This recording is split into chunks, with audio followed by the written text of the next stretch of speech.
cook what you got, and today we're making caramelized sourdough French toast. And let me remind you why it's always important to smell your dairy before you put it in, because right here, even though this heavy whipping cream didn't go out of date for another month, as soon as I poured it in, I knew, start over. So we had some eggs, sugar, brown sugar, vanilla, cinnamon, milk instead of the heavy whipping cream this time. And I was going to follow a recipe that I found from, I think it's Lovina is how you say her name. She's the Amish girl that she's a great cook, all kinds of great recipe videos. And I got this awesome sourdough loaf from my mother-in-law, Cheryl. Thank you so much. We got one more video I'm going to do with it, but this whole loaf went to this French toast. This is how big of a hit this was in my house. We whipped up the egg mixture, cut them thick, let them soak in there for a few minutes to kind of get them penetrated pretty good, because the sourdough is pretty bready and thick, and we want it to kind of get through.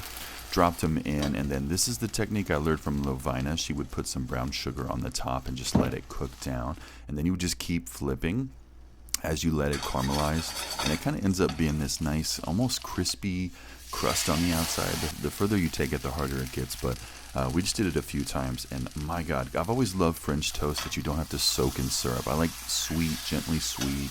I'm more of a salty guy overall anyways, but this was just excellent. I'm going to be doing this probably every time. We just did this a few times as we flipped. It kind of got some caramelization on the back. And then when you put them on the plate, all it needed was just a little bit of real maple syrup. And we put some fresh strawberries, a little bit of powdered sugar. And this was fantastic. My kids will fight me on eating a lot of these things I make.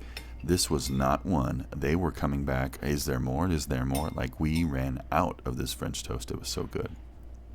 It doesn't do it justice. It looks great, but for a person who doesn't like sweets, this was a home run. I've never done sourdough French toast. If you get the chance, give it a try. In this little brown sugar method, I've never heard of it. Maybe you have, but it is remarkable. Thank you so much, Cheryl, for giving me the sourdough. I think I'm going to do a grilled cheese with it next.